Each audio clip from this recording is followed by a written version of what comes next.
Identity theory, the mind is the brain, consciousness theories. Physicalism number 3. Welcome to part 3 of our series on physicalism, the theory that the physical world can fully explain consciousness. This week, let's examine reductive materialism, often called the identity theory. This article will draw on concepts we covered in parts 1 and 2. So, if you haven't done so already, you may want to read parts 1 and 2 before reading this article, especially if you are new to physicalism theories. This week we're asking 4 questions. 1. What is the identity theory of the mind? 2. Why might someone believe in the identity theory? 3. What is the main objection to the identity theory? 4. What is the counter-argument to this objection? Question 1.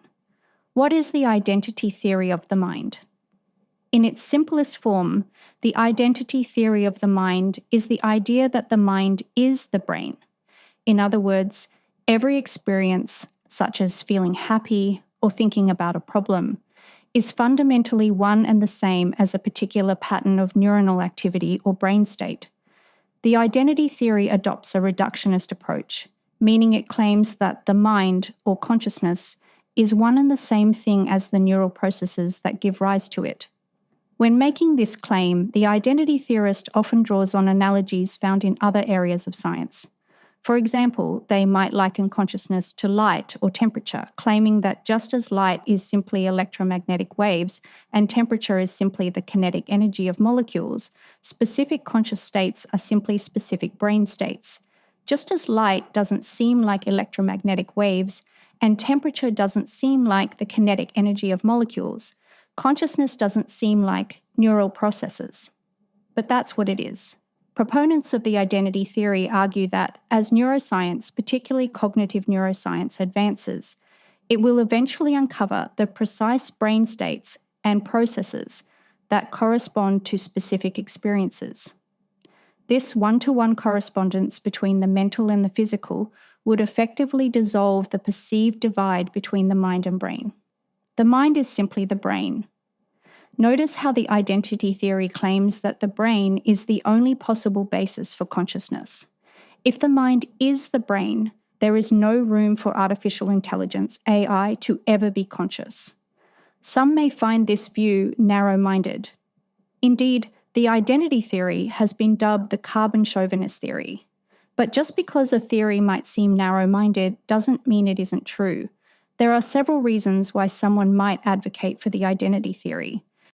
Question 2. Why might someone believe in the identity theory? There are 3 main arguments often raised in support of the identity theory. Humans are physical beings. Our bodies, including our brains, are composed of matter and energy that operate according to the laws of physics. Since we are part of the physical world, some argue that it follows that our behavior, cognition, and conscious experiences are best understood as physical processes too. Evolutionary explanation. Over billions of years, evolutionary forces have gradually shaped our brains to better take in our environment and coordinate our behavior to ensure survival and reproduction. It is the product of an extended evolutionary process driven by physical causes. From this perspective, the identity theorist argues that consciousness is no different. Consciousness is simply an evolutionary adaptation. We have conscious experiences simply because it is favorable for survival and reproduction. The neural dependence of mental phenomena. There is an abundance of evidence from the neurosciences that our thoughts, emotions, perceptions, and sensations depend on the brain's structure and activity. We know that if we damage or alter specific brain regions, we will see corresponding changes to specific behaviors and mental abilities.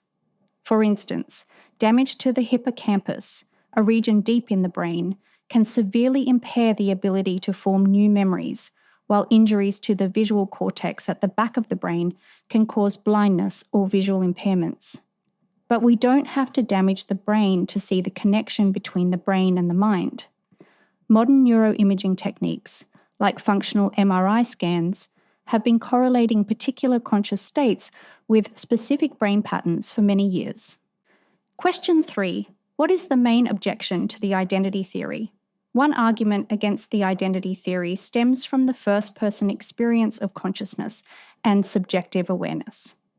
When we introspect and examine our own thoughts and feelings, they can seem fundamentally different from purely physical processes. We'll address this argument a little later on.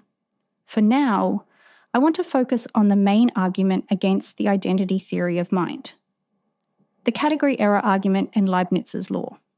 The most popular critique against the identity theory of mind is the argument that it commits a category error by conflating mental and physical properties. According to this objection, consciousness belongs to a fundamentally different ontological category than brain states and brain processes. This argument draws on Leibniz's law, which states that if two things, X and Y, are absolutely identical, then any property that applies to X must also apply to Y, and vice versa. For example, we might claim that the morning star is the evening star. According to Leibniz's law, any property that applies to the morning star must also apply to the evening star. Because both the morning star and the evening star refer to the planet Venus, we can conclude that they are, in fact, the same celestial body, just observed at different times of day. Critics of the identity theory argue that there are properties that apply to consciousness that do not apply to brain states and processes.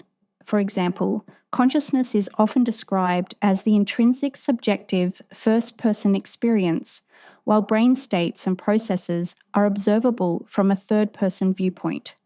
Therefore, according to Leibniz's law, the mind or consciousness cannot be the brain. Question 4. What is the counter-argument to this objection? Many view Leibniz's law as the strongest argument against the identity theory. However, the philosopher U.T. Place offers a counter-argument that is worth reviewing. In his seminal paper, Is Consciousness a Brain Process?, Place suggests that logical arguments, like Leibniz's law, fundamentally misunderstand the identity theory's claim. Before we get into Place's counter-argument, we need to discuss the word is. Place explains that we can use the word is in different ways. And in the sentence, the mind is the brain, the meaning of the word is can be ambiguous. The is of definition. We can use is in the definitional sense. This is usually in the form of noun is noun. For example, we might say that a square is an equilateral rectangle or red is a colour. In this case, if our statement is true, it will be necessarily true by definition. A statement, a square is an equilateral rectangle, is true based on the very definitions of the terms square and equilateral rectangle. If a statement that uses the is of definition is false, we can use logical grounds to dismiss it.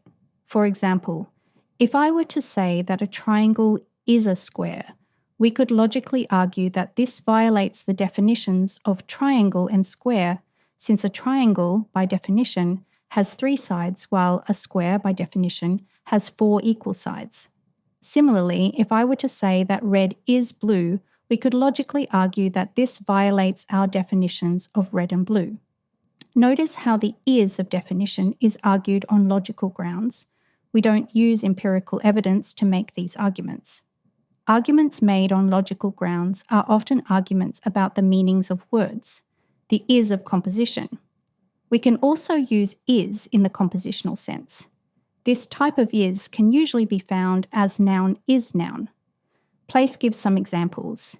His table is an old packing case, and her hat is a bundle of straw tied together with string. If these statements are true, they are not true by definition. It is not the case that her hat is guaranteed to be a bundle of straw tied together with string. It just so happens that, in this case, her hat is composed of a bundle of straw tied together with string. We can't use logical grounds to dismiss statements that use the is of composition. If I were to say that my desk is a suitcase, you wouldn't use logical grounds to prove my statement wrong. Instead, you would look for empirical evidence. You need to go to my office and collect evidence as to whether or not my desk is, in fact, a suitcase. You can't use logic to assess the validity of my claim. You need science. The is of predication. The final is the is of predication. This type of is can be found in the form of noun is, an adjective phrase. For example, Superman is 6 feet tall. Place explains that if we add a nothing else to an is statement and the statement makes no sense, the statement is probably using the is of predication. For example, Superman is 6 feet tall and nothing else does not make sense. Superman is more than the attribute of being 6 feet tall. He is also an alien from the planet Krypton, has a secret identity, is a pop culture icon, etc. The phrase 6 feet tall simply describes the height attribute of the noun Superman. The question is, what is the identity theory using? We can probably dismiss the idea that the identity theory's claim that the mind is the brain uses the is of predication. The theory doesn't seem to claim that the mind simply describes an attribute of the brain. Their claim seems to be stronger than that. So the question is, does the identity theory's claim use the is of definition or the is of composition? If the is in the statement, the mind is the brain uses the is of definition, the identity theorist would claim that the mind is the brain by definition. The word mind means exactly the same thing as the word brain. Place argues that critics of the identity theory mistakenly believe this is the claim the theory makes. Critics believe it uses the is of definition. Because of this, they argue that the identity theory is subject to the constraints of Leibniz's law. If the mind and the brain are absolutely identical, then all properties of the mind must apply to the brain and vice versa. As the argument above shows, such an argument would be made on logical grounds and would show the identity theory to be false. But, Place argues, the identity theory does not use the is of definition. It uses the is of composition. The mind is composed of the brain rather than defined by it. In this sense, the mind and the brain can have different properties while still being identical, in the same way water and H2O can have different properties but be identical. When we talk of water, we don't necessarily conceive of it in the microphysical H2O sense. We can coherently discuss and observe water at a macroscopic level without knowing its precise composition. The meanings of water and H2O differ in our conceptual frameworks. In part 2 of this series, we mention different levels of reality, the fundamental level, the macro level, the constructed level, and illusions. When we talk about water being wet, we are most likely talking about water at the macro level. When we talk about water as H2O, we are talking at a more fundamental level of reality. Just because we can talk about water at both the macro and the chemical level does not imply that water and H2O are fundamentally different things. We do not claim that two things exist, water and H2O. No. When we talk about water and H2O, we simply use different words to describe the same phenomenon at different levels of abstraction. Likewise, the identity theorist claims when we talk about the mind and the brain, we are not talking about two different things. We are simply using different words to describe the same phenomenon at different levels of abstraction. Place argues that because the identity theory uses the is of composition, it is an empirical scientific hypothesis about the actual composition of mental and physical phenomena in the world. A scientific hypothesis cannot be dismissed purely on logical grounds. Arguments from Leibniz's law don't work for claims that use the is of composition. Place argues that we must turn to empirical scientific evidence about the relationship between consciousness and brain states if we wish to evaluate or disprove the identity theory. Armchair logical analysis is simply insufficient. Like all consciousness theories, the identity theory draws skepticism from many thinkers. I suspect you may have several reservations, caveats, or objections to this one. I can't wait to read your comments. Next in our series, we will examine an attack on the identity theory's claim when we discuss functionalism. In the meantime, if you are interested in learning about other non-physicalist theories of consciousness, you'll find links to those articles at the bottom of this one. Thanks so much for listening to this article. I want to take a small moment to thank the lovely folks who have reached out to say hello and who have joined in the conversation here on Substack. If you'd like to do that too, you can leave a comment, email me, or send me a direct message. I'd really love to hear from you. If reaching out is not your thing, I completely understand. Liking the article and, of course, subscribing to the newsletter helps the newsletter to grow. If you would like to support my work in more tangible ways, you can do that in a number of ways. You can become a paid subscriber, or you can support my coffee addiction through Buy Me a Coffee platform.